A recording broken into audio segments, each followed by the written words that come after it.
Hey, what's going on? I'm Kellen. Welcome to Movement Parallels Life. This is a quick combo. So I'm just going to walk you through this quick combo that comes straight from my free mover lift and flow training program that's available on my website. So this is a 3-round combo. Going to consist of hanging knee tucks, broad jumps, deadlifts, and alternating crawling kick-throughs. So just going in with about 5 to 7 knee tucks here.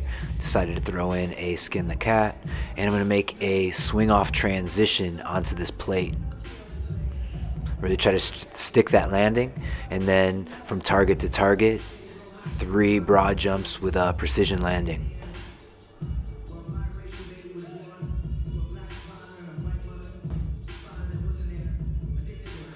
Transitioning from the jumps to deadlifts. I didn't want to load up a bar, so I decided to use a stone. It's my favorite stone. It's about 115 pounds. If you don't have a favorite stone, I recommend that you get one and do 5 reps with it in this combo.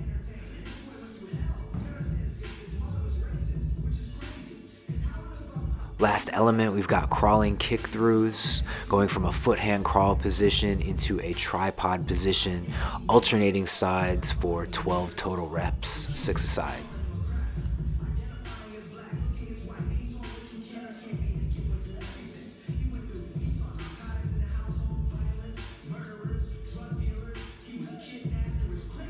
And that's the end of round 1. Gonna go for 2 more rounds. I've already been training at this point, and I can feel round 1 took a little bit more energy than I thought it would.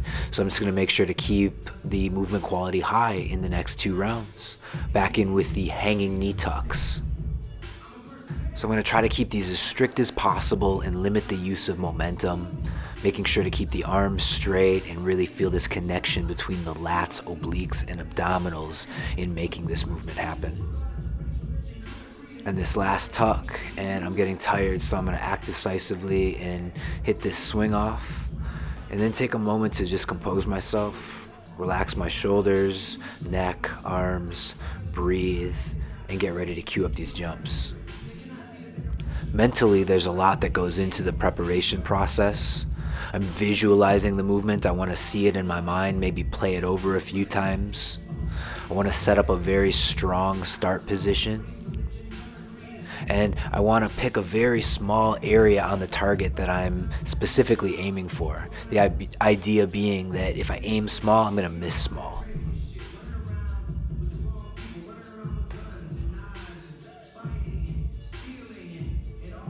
The exertion of the jumps sets in a few seconds later on the walk to the deadlift. So it just makes me more mindful of picking up the stone, not being sloppy or lazy in my technique, making sure to bring the proper tension into my body to stabilize a strong set of deadlifts. And then transitioning into the kick-throughs. Again, I know I'm getting tired, and what I want to avoid is autopilot. I want to avoid just getting through these reps, but really take the time to do something with them. And so I decided to play around with the tempo. Wasn't anything major, pretty subtle change, but enough to keep me mindful and feel this movement a different way. So I'm getting tired, but getting to the end. It's the 3rd and final round, and I'm going to approach this with a kind of indifference. I'm not going to linger looking at the bar too long. I'm also not going to jump into things with like a bloody war cry. It's just more low-key than that. It's just about getting the work done, making it count for something.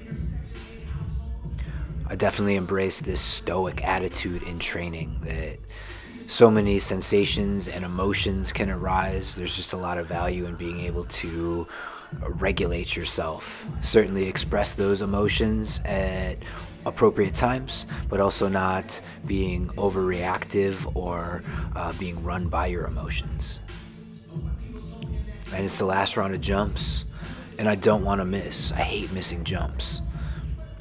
The whole point of this isn't to just get through the work, but to craft it, to forge these techniques so they're there in case I'm ever in a situation where I only have one shot and I can't miss. That's the mindset that I'm taking into this. So adding that little bit of pressure, just imagining what if the stakes were high, it's just another little mental facet of training that I think is really where a lot of those unseen gains are developed.